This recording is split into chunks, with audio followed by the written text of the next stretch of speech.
My name is Christina McClellan, and I'm a woman at Iowa. The Chief Curator at the University of Iowa Marin, Museum of Art, and I'm a woman at Iowa. Gigi Durham. I'm an associate professor in the School of Journalism, and I'm a woman at Iowa.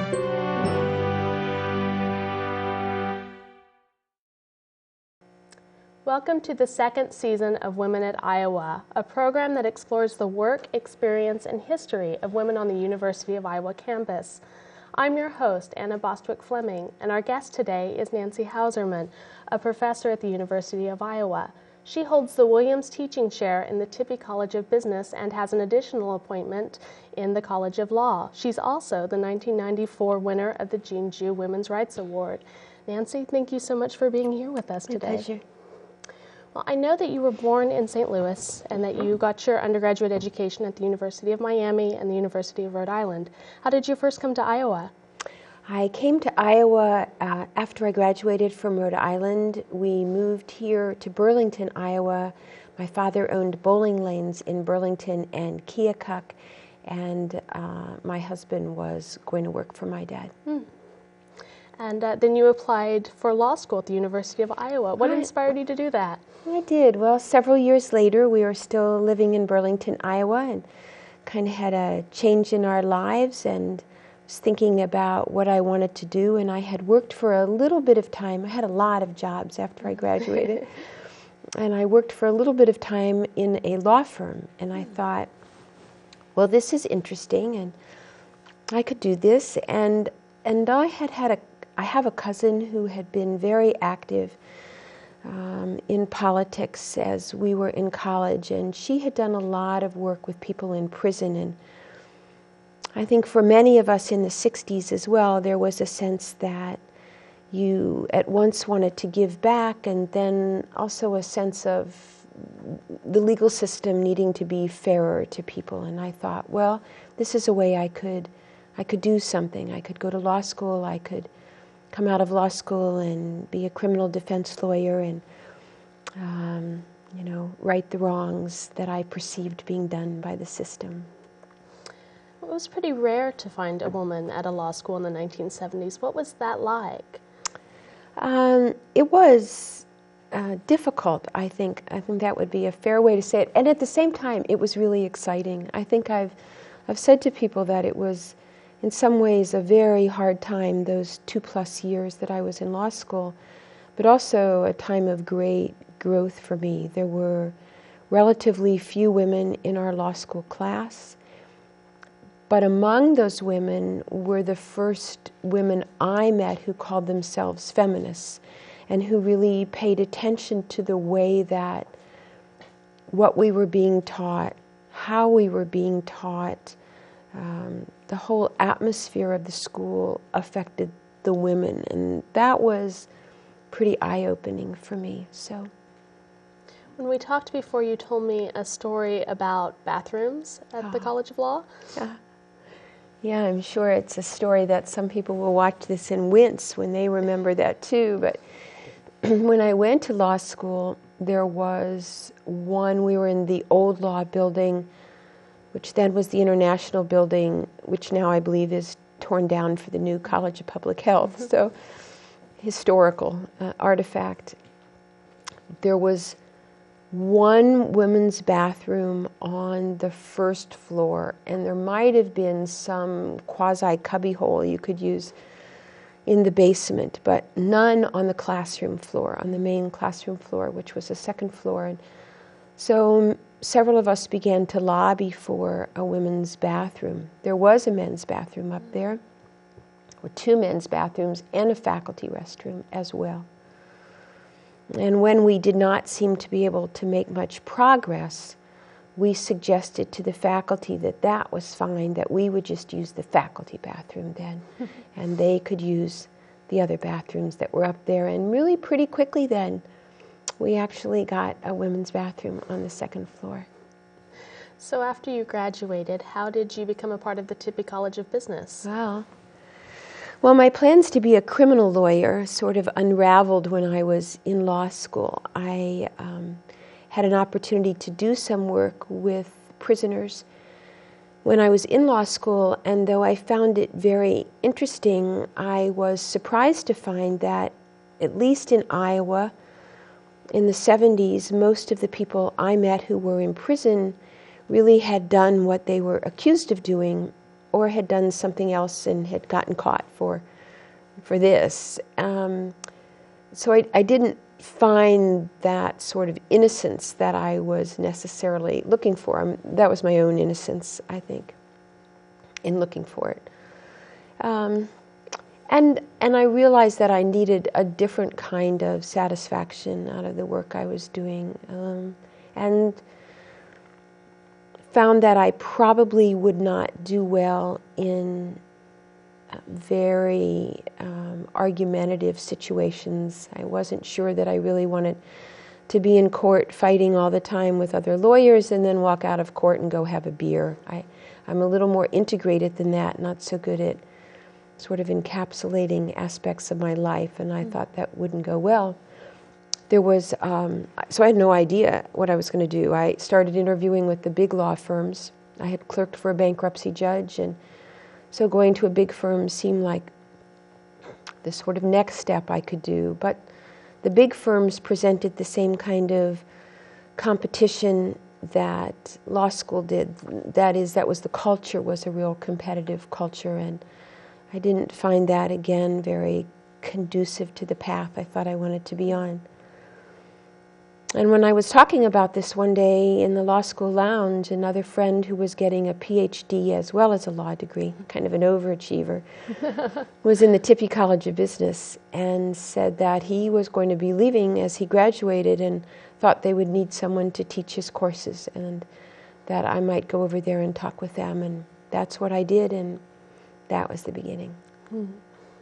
So some of your earliest research there was on women and employment law, and some of your research on the economic value of homemakers' work you did with Carol Fetke, who we recently interviewed for Women at Iowa. How did you first become interested in that topic?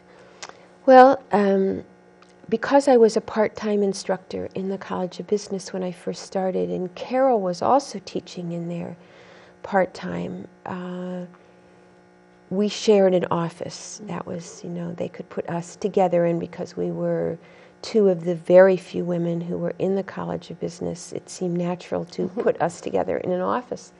And we started talking, and we talked about doing some research, and we thought it would be fun to do something together, and we really started casting about for what a lawyer and an economist would be interested in. We were on the same political spectrum, but probably I was a little bit farther to the left. I think that'd be fair to say. Carol would agree with that at the time. And just in talking about things and talking about my wanting to do things that would provide more equity for people, and particularly for women, we started talking about groups that we thought were treated inequitably, and we both thought about homemakers. It's a big economic issue and a big law issue as well. And that was, again, the sort of serendipity of conversations. And we were off on that research path for many years. What were some of the results of that research? Well, for me, I was always interested in doing policy work. So I wanted any kind of research that I did to have an impact. I was not very interested in things that were purely theoretical, or might have interest for academics, but not in the practitioner's world. I was always interested in reaching people, and particularly in legislative kinds of issues. So we started working first on looking at homemakers and how invisible they were. And that's where Carol's expertise was invaluable, because she could talk about and write about the ways in which we ignored them economically, and the impact on the GNP of ignoring homemakers, for instance. And that led us to looking at the other ways that they were really invisible.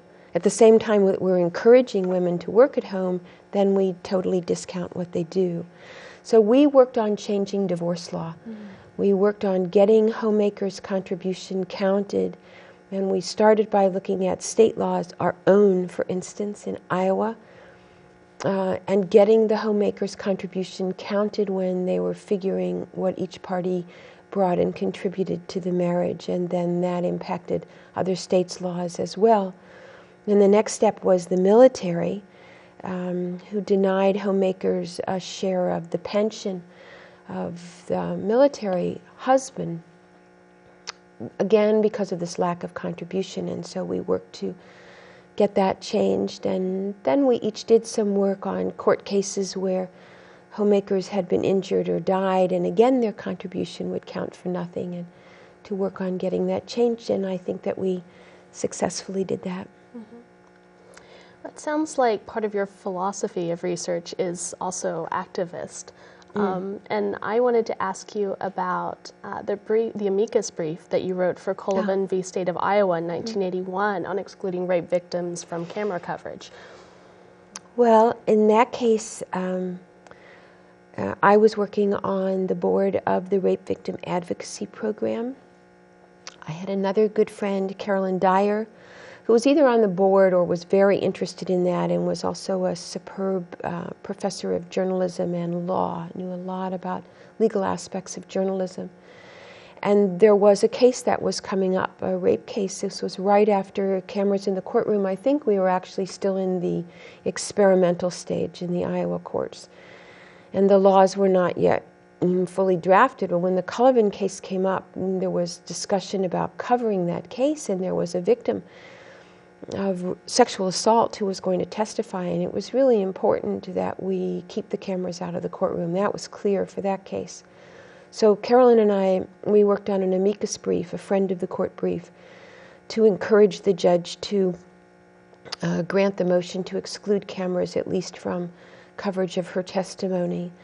And that was granted, and then we quickly realized that this would be an ongoing issue, and you just couldn't keep writing amicus briefs, and you couldn't do that for every case in the state. We would know about them, and then what about the other states? And so we wrote an article then, a law review article, that really argued strongly in favor of excluding not only victims of sexual assault, but some other cases that were kinds of cases that would be very sensitive, obviously involving children and victims of certain other kinds of crimes, to have that written right into the law so that it wouldn't be an issue every time. And that was successful. And then in 1987, you thought up and directed a conference on women in the Constitution that attracted hundreds of people from Iowa and the Midwest and beyond. Can you tell me a little bit about what that conference was about and what was most rewarding about that experience? Well, I think that there were actually several of us who were talking about one of the anniversaries of the Constitution and talking about the ways in which women were really not a part of the Constitution originally, and the ways in which the Constitution continues to affect women, not all in positive ways, and how we don't really talk about that. We don't talk much about, we didn't, about some of the gender issues having to do with the Constitution. And why didn't we focus on that instead of focusing on how the Constitution affects either everybody or affects men and the people who wrote the Constitution? That would be the men who wrote the Constitution. And really, in a conversation with a group of other interested people, I decided to apply for a Humanities Board grant and to direct this conference and bring speakers in from all over the country and women in from mostly all over the state, but some coming from around the country as well to participate. It was great. There were hundreds and hundreds of women who were here and men who attended the conference. I think my strongest memory of the conference, and that being said, you know, you're talking to a woman who's a day shy of 61, so strongest memories is a relative term. But really was a conversation that I had with a male colleague who was really quite upset with me for directing a conference called Women in the Constitution, and felt very strongly that as a feminist and a humanist, I should be having a conversation about people in the Constitution. And And the interesting thing for me was really pushing me to have that conversation with him, to think about why it's important not all the time to be gender neutral, because gender neutral often means that you end up talking about men, that you're either talking about the majority or the power majority, and that it's very easy for women and many minority groups to get lost in that conversation. That it's important for us sometime to focus in on those specific groups and how they're impacted by what we do. I don't know whether he ever agreed with me, but at least for me it became a very strong memory.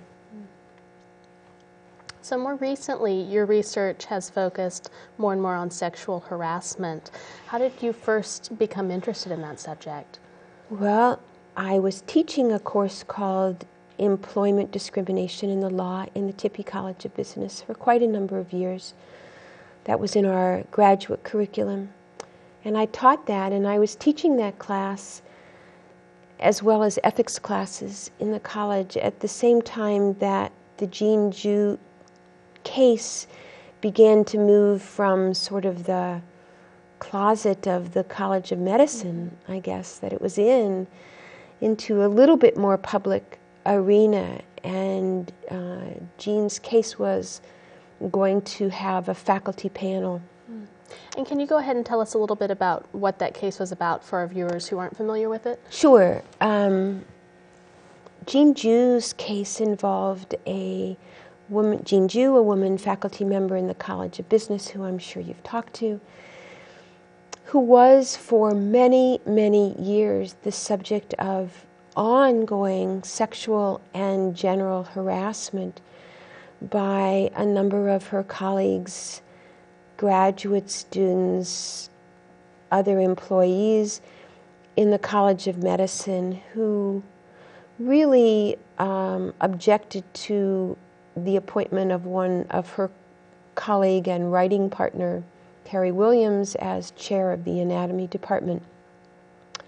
But they set upon harassing Jean as a colleague who had come up with Terry Williams, come to the University of Iowa when he came in as chair, and it was a long, protracted and intentional set of harassment actions against Jean. And she had complained to kind of gone up all the steps within the College of Medicine, and then she had gone through central administration, and for many reasons, most of which are unknown to me, a subject of great speculation but unknown, they chose not to act on what she was going through until she finally hired an attorney. And that attorney then got the university, at least the next step, I guess, the university agreed to have a panel before they would go to court. What if they did an in-house panel that would look at the case, review the facts of the case, and make a decision that the university would supposedly act on. So then they put together a faculty panel. There were 2 male faculty members from the College of Medicine, and I was asked as a, quote, reasonable feminist, that would be their quote, to chair that panel and investigate what in fact was happening and whether sexual harassment had occurred and make a series of recommendations, all of which we did. Mm-hmm. What did you think about being called a reasonable feminist? I was pretty disappointed, really. I thought, at least for me, I was pretty left of center. I realized that there were people who were way farther to the left than I was, but I thought, and I think my family certainly thought, that I was pretty far to the left. So I kind of wondered about that reasonable. But, you know, in truth, I think my approach to most things has always been to try and be able to talk to people, to value consensus, or at least value discussion and peaceful discussions. I probably value that more than then, but yeah. So what were some of the biggest challenges you encountered being a part of that panel? Mostly it was interviewing all of the people that we needed to interview within 2 weeks. We really were trying and did see almost everybody who was in the anatomy department, as well as a number of other people who either were involved or had knowledge. And then we had lists of people who were no longer at Iowa that we needed to do phone interviews with. And they were difficult.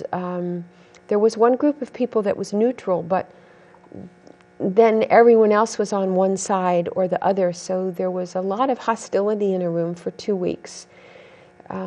One person who had some serious alcohol issues came to our interview drunk, and that was, you know, like movies and TV shows that show people drunk. They're entertaining for about 30 seconds, and then it isn't funny. And it's sad and it's infuriating, and it was impossible as an interview. So that was very difficult. The anger of people was very difficult. And after a while, the enormity, none of us knew Jean Jew, none of us knew Terry Williams, we didn't know the other players. So we went into it pretty innocent, or at least certainly objective. After a while, the enormity of hearing the stories and the behavior and the justifications for the behavior was really, frankly, quite depressing, quite depressing. I want to tell our viewers that you will be a part of a future special on Women at Iowa that focuses on your current work with sexual harassment. You'll be a part of a panel for that, so our readers should definitely stay tuned. But I want to ask you about how you won the award that bears Jean Jew's name. You won the Jean Y. Jew Women's Rights Award for your outstanding effort or achievement in improving the status of women on the University of Iowa campus. What does winning that award mean to you?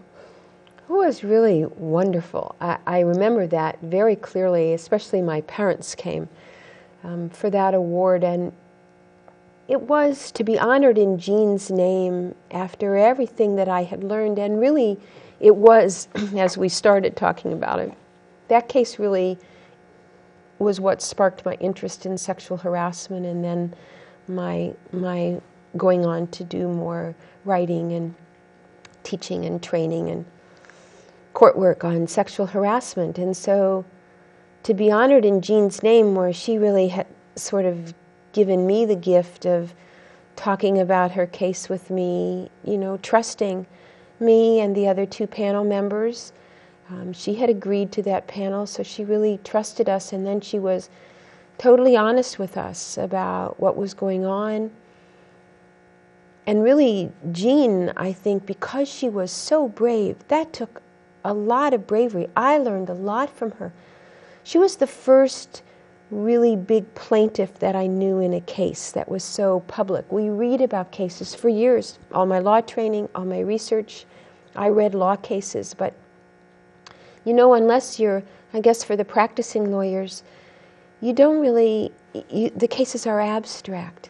So you don't really think about, these are real people, and this is really affecting their lives. And then there was Jean Jew, and I could see what it did to her life.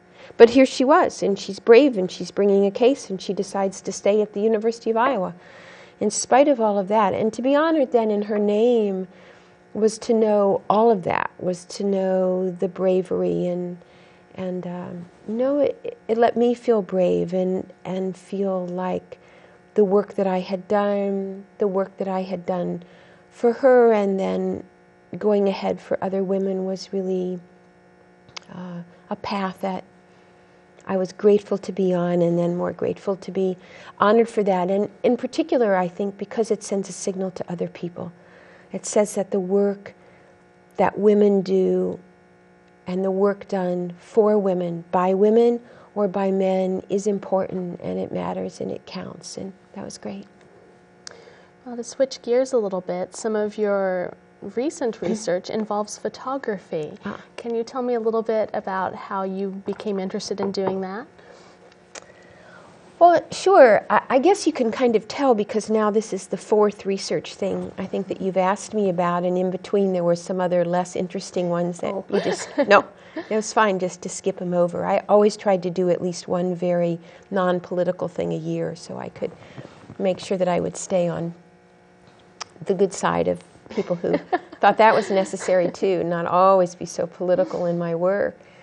You can tell that I am not one of those academics who picks an area of research early on and then stays with it for their career.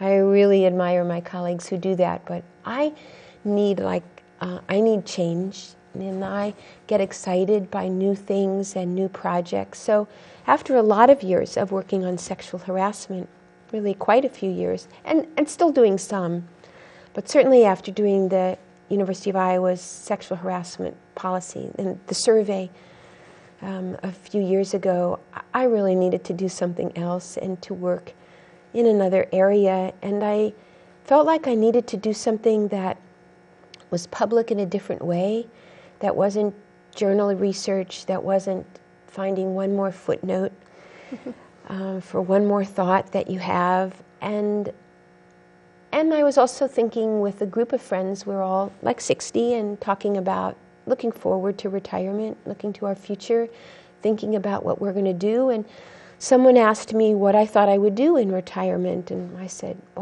I would do photography. I love to take pictures. I've always loved to take pictures. And I love people, so I like taking pictures of people. And one of the friends who was there said, well, why aren't you doing that now? Why couldn't you do that? Why couldn't you figure out a way to integrate photography into your research?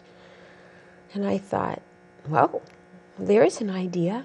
And then started thinking about how to do that. And again, in a conversation with a friend, she came across just a little note in another book that she was reading that was talking about someone's experience in a hospital and their wonderful experience with one of the orderlies in a hospital. And she showed that to me and she said, I bet the people in our hospitals do wonderful things. Maybe you could look at that. And that was a terrific idea. Again, the kind of being open to what people say and their ideas. And so I did a project at University of Iowa hospitals where I photographed and interviewed 17 of their really outstanding, they have a lot of outstanding merit staff. I went to 17 of them who were custodians and food service workers and nursing assistants and patient assistants. And I talked to them about what they did for patients and their families and why they did what they did, because they were all people who went above and beyond whatever their job description was. And then I photographed them, and then we put it up as an art display in the hospital for 2 months, almost 3 months, I guess, and then the hospital put it up as a permanent display. And that, for all the work I've done and, the work changing laws, and that was all exciting and heady and all of that. I'm glad for that, but this, this was really work of the heart. And these people, they just, they were amazing people. They were really, it was such a privilege to meet them, such a privilege. You've also incorporated photography into your teaching. Can you tell me a little bit about that? I have. Several years ago, I wanted to, I try in my big class, I teach an introduction to law class at the undergrad level. So I have about 350 students in a class, and I've always looked for ways to reach as many people in the class as you can. You can't do that just by a lecture. You reach some, but some students don't learn that way. So then, of course, we all went to PowerPoint, but words aren't enough. So we went to little clip art, and then I kind of lifted an idea from a faculty member in communications department who was using film clips. And I started using film clips from law movies to illustrate points of law. But I was still looking for something else, some other way that would be constantly accessible to students. And I thought about using photographs that would somehow represent either particular schools of law, abstract ideas of law, or more concrete applications of law. But as I thought about how to do that and what photographs maybe even I could take or look for them on the web, I wondered what kinds of things would appeal to the students. And the best way I thought to do that was to let them take the photographs. So I started adding an extra credit project in my Intro to Law classes where the students can take photographs, and they turn in those photographs, up to 5, along with explanations. They have to have an explanation of what the photograph represents, why they took it, and then they can turn that in for extra credit in the class. And it's great. I have really, I would say in any given year, no less than half the students have done that. So I have a really lot of photographs and wonderful explanations and things we can use in our class. And they've loved it, so it's been great. And then I've met students who like photography, brings them into your classroom. So all the way around, it was a great project.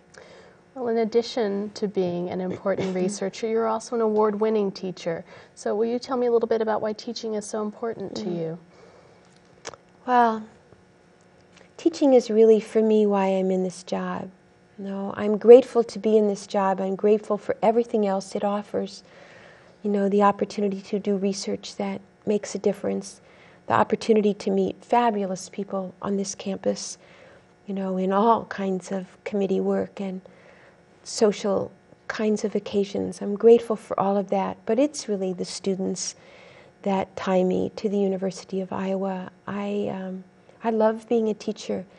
I love the exchange with students. I love the opportunity to meet them, to really get to know them. I try very hard to get students actually to come up and meet me, even in the big classes, to come into office hours, to look for ways to encourage that. Certainly in my graduate teaching, I get to know a lot of the students, but every semester in a class, there's always a few dozen students who really find their way consistently to your classroom, who get to know you, who just want to talk about things. And then in the classroom, there are so many ways you can get students to talk and to be engaged. And to see for a student, sometimes they're not sure what they're doing. I teach mostly sophomores. They don't all know what they're going to be. And then you watch them and some light goes off for them that oh, this law class, it's not half bad. Maybe I'd be interested in law. That's not my goal. It's not my goal to get them all to go to law school at all, but it's fun to watch that, or just have them come in and talk to you about current events or law things that are going on in their lives. And there's no question. There's nothing like on the rare moment when I tell a joke and 300 people laugh. It's not rare that I tell jokes. I'm sort of known for that, but not known for getting 300 people to laugh. Usually there are a lot of groans in there. But when people laugh, it's just, what a sound. It's a sound of pure joy and, and goodness. So it's been really terrific for me. And I would have to add that I've learned more from my students, from their questions, from their challenges. When they ask you things that are hard, or when they're mad at you for something you said, or for the way that you said something in class, you have to choose. You can get mad back, or get really puff up big and make sure they know who the professor is in the class, or you can listen, and you can step back, and you can say, maybe there's something I could learn from that, and it's a great thing. Well, it's a Women at Iowa tradition to ask all of our guests to recommend a book that tells us a little bit about your point of view. What would you add to our list? Well, this was the hard question. So I felt a little better when you said I could say 2 books. I would say that reading Annie Lamott, probably Operating Instructions, which was an early nonfiction work of hers about the first year in her son's life. We have sons who are exactly the same age. And reading that and her way of integrating the spiritual with humor, with her personal failures, everyday failures, that sort of brought it all together for me. And the second book I would say would be Marilynne Robinson's book, Gilead. I think, again, that book, for me, I really resonate with that book. It's the combination of the spiritual with the struggles, the everyday struggles, and the pain of when everyone in your family isn't exactly what you think they should be or could be, and how people deal with that disappointment, but how they go on, how you persevere and you learn and you love and you nourish the spirit. Well, the show is Women at Iowa, and you're a woman at Iowa. What advice would you give to the women at Iowa watching? Oh, reach out. There are so many wonderful people on this campus. I mean, look at you, Anna, as a incredible graduate student in history. So seriously, though, look at everyone who's here. And there are people here. They're everywhere. Don't be here by yourself. Don't be here just in your department. Don't be here in the narrowest sense. Get out in the university community and meet people. There are great people and great support and wonderful ways to nourish yourself and grow and get support. Use it. Well, thank you so much for being here with us today. Thank you. And Thanks, thank Anna. you for joining us for another episode of Women at Iowa.